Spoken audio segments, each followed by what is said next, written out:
So this first piece has a little bit of a backstory. When I was in grad school, I had the opportunity to study lectures given by prominent composers for the Charles Eliot Norton Poetry Lecture Series at Harvard. And I was especially moved by Igor Stravinsky's lectures, The Poetics of Music, which he gave in 1939 to 1940. And he delivered them to his, sorry, is it not on? Oh, okay, I'll try, thank you. He delivered them to his audience entirely in French, which of course everyone understood because it was Harvard. And the first piece is inspired by Stravinsky's words, and the title comes from a term that Arnold Schoenberg coined that I've always loved. This is the Emancipation of Dissonance. Igor Stravinsky once wrote, "The more constraints one imposes, the more one frees oneself from the chains that shackle the spirit."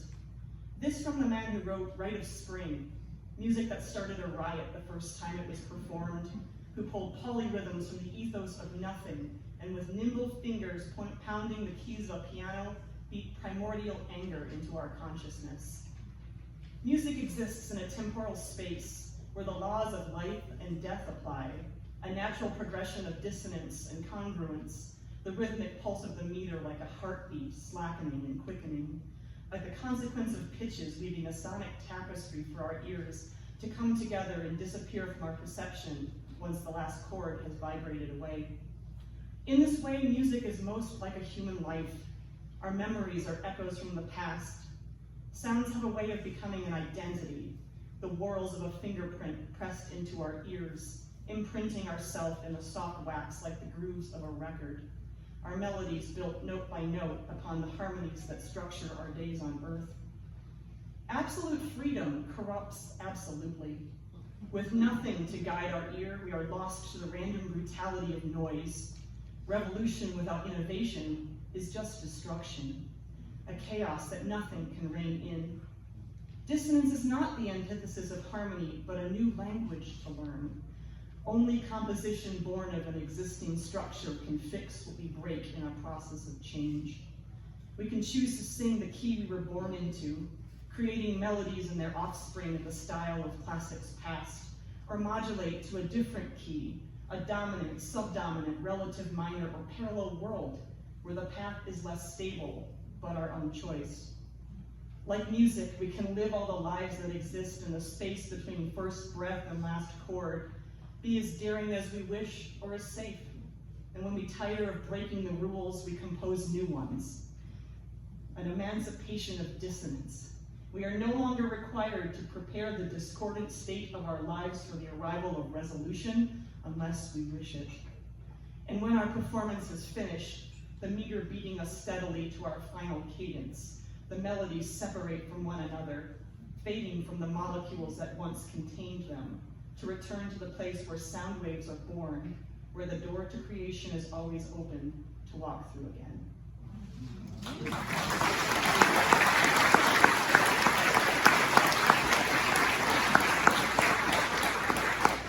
This next piece is a bit lighter. So I am an orchestra teacher. I work for APS. Any current, former, or future teachers in the audience today? Oh, good. You'll appreciate this. I'm going back to work on Thursday, and this is called Hell is a Staff Meeting. And it is based on Dante's Inferno. 1, limbo. Hell is a staff meeting where we discuss educational philosophy as though we are Plato or Socrates.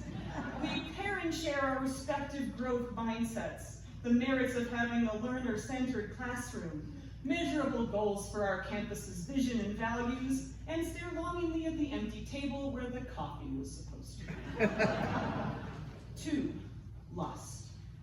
Hell is a staff meeting as punishment for desiring time to work in our classrooms. We are forced to mingle with coworkers whose names we've already forgotten, blown about from table to table like speed dating to discuss an educational strategies book no one has read. 3, gluttony. Hell is a staff meeting where if you played a drinking game, take a shot if your boss uses indecipherable acronyms, refers to the staff as stakeholders, uses phrases like synergy and outside of the box, has no fewer than 5 infographics graphics in his PowerPoint, and tables the one relevant question asked, you'd be getting your stomach pumped after 5 minutes. 4, read. Hell is a staff meeting where everyone hassles the union rep about when the new stipends will show up in our paychecks. Where we fight over who gets to be a crossing guard for an extra $200, while some nonprofit educational company promises us grant money if we use their textbooks exclusively for the next 10 years. 5, anger. Hell is a staff meeting where you can hear Lisa grumbling about the lack of breakfast we were promised from 6 tables away. And Martha is spouting off about that kid in her math class who fails every test because he wants to impress his girlfriend. The science teacher interrupts to ask her name and says, oh no, that's not his girlfriend in my class.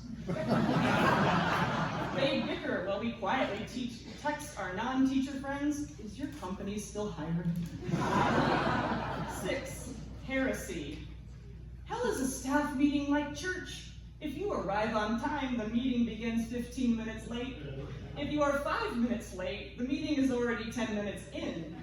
If you mock the school's ever-changing motto because it's stupid, your boss sends you a cheery Valentine email to let you know that you are now on his hit list. 7, violence. Hell is a staff meeting where your boss extols the virtues of the educational management book he just finished reading, The 4 Disciplines of Execution for Educators. And you wonder, disciplines of execution, is that like a firing squad? Hanging, drawn and quartered, or lethal injection? And your table mate kicks you under the table for laughing too loud. 8, fraud. Hell is a staff meeting where you are made to feel like you know nothing. That despite your 16 years teaching, your master's degree, your countless hours spent on professional development, if only you'd spent more time absorbing this PowerPoint, or read the assigned chapters on educational execution, you'd be an enlightened scholar instead of the charlatan you are. 9, treachery. Hell is a staff meeting where all your blasphemous and seditious thoughts dance like demons around your head, where every zinger you have to this meeting is brilliant and you cannot speak. So you plot subversion, you think about the next day when you get to teach your wonderful students and your boss will leave you alone. You've betrayed the entire purpose of this day, but who cares? You're already in hell.